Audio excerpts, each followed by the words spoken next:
Welcome to the Practical NLP podcast with me, Andy Smith. Catch up on previous episodes at nlppod.com. This week, a few words about selling and influencing with NLP. First of all, selling with NLP. There are two aspects to success in sales. One is the numbers game, which is about actually getting people into your sales funnel and actually contacting the customer. Given a certain ratio of sales to number of contacts, the more customers you contact, the more sales you make. If you already have a proven sales model in place, work it. Follow the steps in a procedural fashion and you will get results. The key to success here is taking action.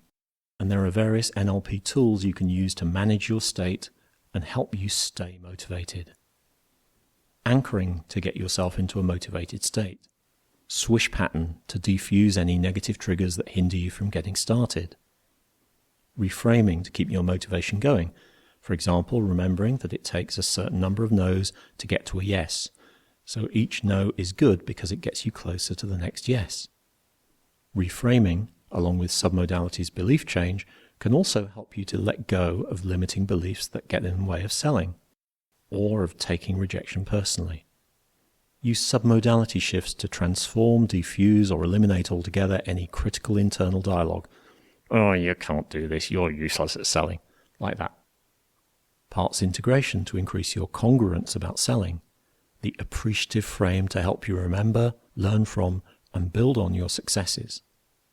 Modeling to help you learn from sales superstars. And the new behavior generator to help you develop and take on new, more effective behaviors. You may have your own favorite tools from NLP already for state management. The other key factor in sales success is establishing a relationship with your customer, understanding their needs and convincing them to buy from you at the right time, rather than from someone else at some undefined point in the future. The craft model that follows is designed to give you a structure that helps you to do this. If you have your own proven sales model already in place, you can take the NLP tactics included in the craft model and apply them to your own process to turbocharge your results. One more thing about the craft model.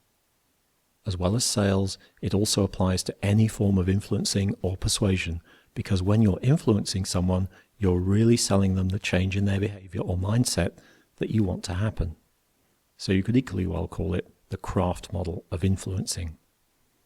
By the way, I've produced what people tell me is an excellent hypnotic audio on cold calling motivation, which you can download from webstore.nlppod.com.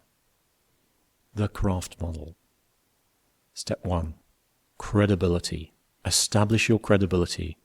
So for this you need congruence, you need to manage your state, you need to be able to establish authority and use a command tonality. Anticipate and pre-frame out potential objections. Give credible examples that counter objections before the customer even thinks of them. Each time you hear a new objection, develop a pre-frame for it to use next time. Get to know your customer's business sector so that you understand the technology that they use. Step 2, rapport. Establish rapport. Be responsive. Understand what people are saying. Be friendly. Use matching where necessary, use positive body language and voice tone, and above all, pay attention to the customer. Notice what you can about the customer's values and their preferred representational system. Step 3, use away from motivation. Establish or discover the problems that the customer faces. In conventional, non-NLP terms, this is where you get a better understanding of their needs. By the end of this section and the previous one, you'll want to have found something out about something they've bought that they're happy with and how they bought it. This should give you their convincer channel, convincer strategy, and their reassurance strategy. Anchor this so that you can use the anchor later. Also, you'll have found out about something they've bought that turned out to be a bad purchase. You can anchor this so you can use it later.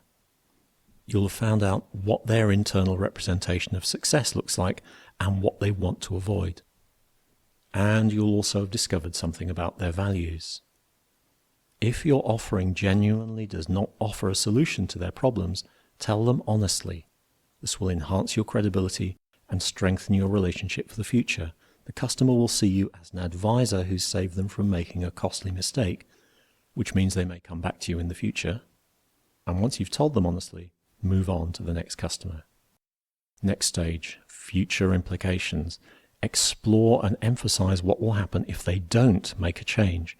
You're aiming to ramp up the away from motivation here. Go as far into the future as you need to in order to get them to realize the seriousness of their problems and the need to do something about them now. Final stage, towards your proposed solution. Present your proposed solution. Use because to give you reasons to hit both towards and away from values. Only present the benefits and features that are relevant to the customer's perceived needs. Don't bore them with a list of irrelevant benefits and features that they don't care about.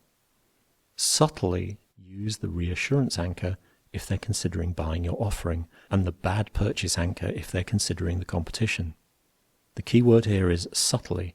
In fact, it may be best to let your unconscious mind handle this chore, which will happen anyway if you really believe your product is better than the competition's. Now, this is a really important point. Bear in mind that being caught using any kind of NLP tactics that the customer sees as manipulative is an instant rapport and credibility killer. Even if buyers are not trained in NLP themselves, and an increasing number are, they will unconsciously pick up if you're not genuinely trying to help them solve their problems. That's it for this week's podcast. Remember, you can see the show notes for this episode at nlppod.com, and you can download back episodes you may have missed from the online store at webstore.nlppod.com. See you next time.